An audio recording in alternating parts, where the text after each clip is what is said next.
Selling put options is definitely a good return on capital and it can outperform buy and hold. That's been proven, so I'm not going to rehash all of that. But there's a lot of caveats, or as my old branch manager used to say, caveats, which was hard not to laugh in his face.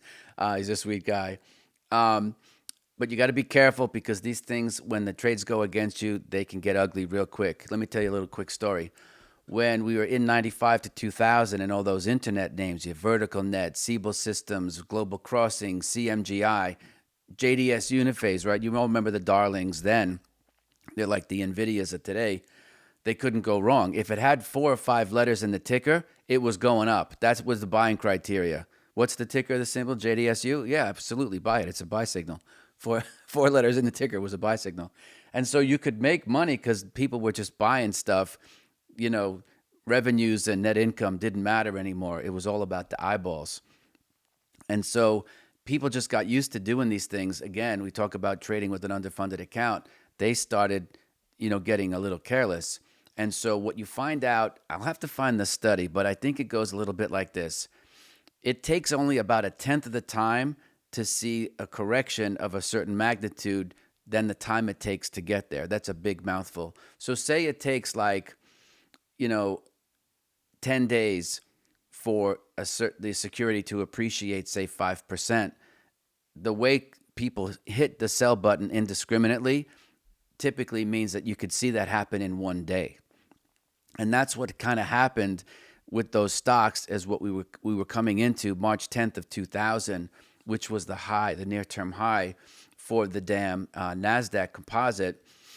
And people had been selling a lot of these puts because the premiums were juicy. I mean, implied vol was like 400% or something. It was really high. So you were selling like 15 to 35, $40 premiums, right, for things that were right under the market, and they were all going up $20 a day for no particular reason. That it was just related to the internet. So people were like, man, this is great. I'm just going to sell these out of the money puts. I'm going to bring in all this premium and everything's going to be great. And of course, that's selling puts is bullish, buying calls, same side of the market. But in this case, the premium was so large, and because folks didn't have a great trading strategy and thinking on how they could take $15, $20 out of a trade, especially if they were day trading, they could sell these premiums and make monster gains, right? Because whenever you sell, I'm sure you know this, whenever you sell a credit or a net credit, that's your max gain.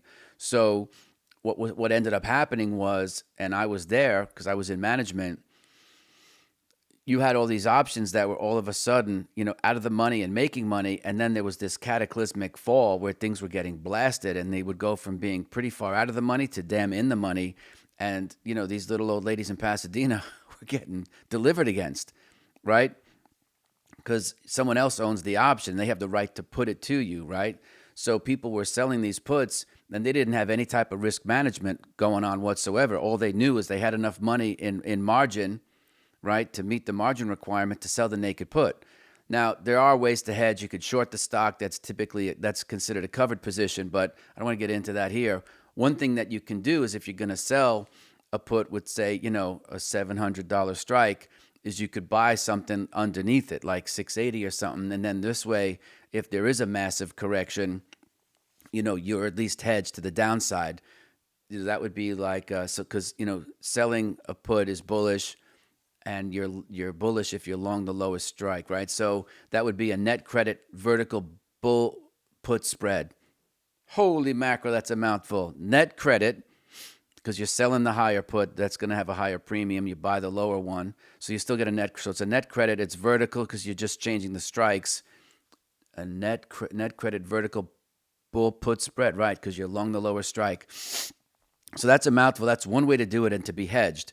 Obviously, whatever you could make and lose is going to happen between the strikes. So you have to kind of figure that out. Like, what's your winning percentages, and this and that, because it's going to be hard to find stuff that's, you're risking 4 to make 6 kind of a deal. That's at least on paper. You'll have to see what the damn thing looks like as far as the deltas are concerned and this and that. Anyway, just be careful when you do these, because when the markets unwind, and when everything is looking rosy, you do it once and you have enough on, you're like, man, I didn't have a big enough position on. Let me sell 2 or 3 more. So then you start selling. Next thing you know, you got your whole account in this damn thing. And I can remember people calling up saying, I own vertical net Siebel systems. I don't even know what they do. I'm in Global Crossing. It's like the backbone of the internet. What? And so the last thing you want to do is be in those positions. And that's one thing I don't like about selling options is you're not in control. So granted, you can get paid first, right? Because you got the credit or the net credit, but you still have to be super careful and not, because man, these things can blow right through the strike and be down a lot.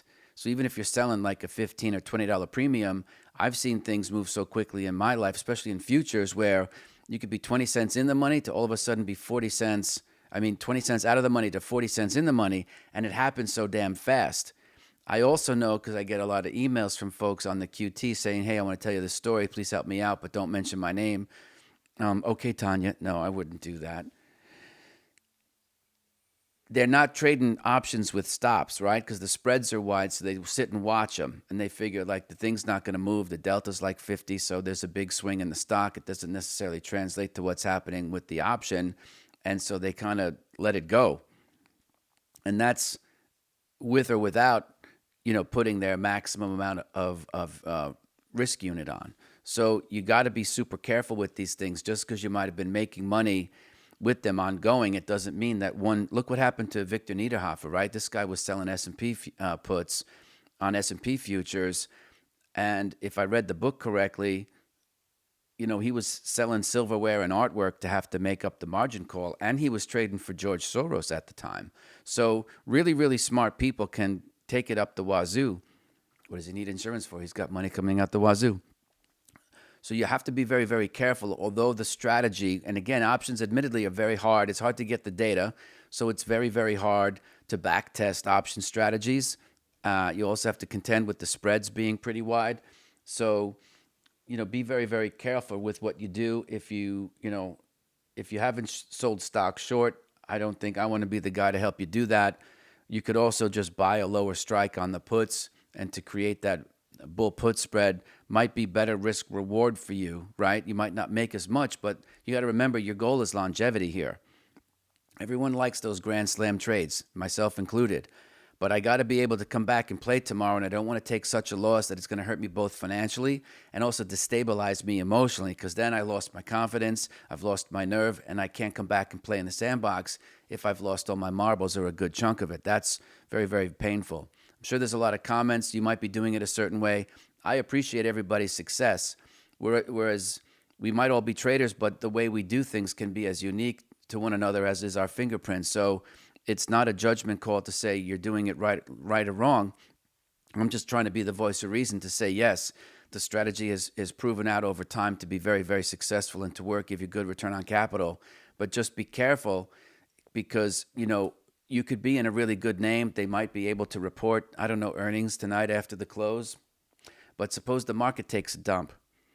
When the tide goes out, a lot of times all the boats can go with it. So it doesn't matter if you have a good earnings report. If the stock gets blasted right in the middle of your good earnings report, you might get hit too. That sucks. It's bad luck, bad timing, but it's going to happen. Anyway, if you like this, check out this video here.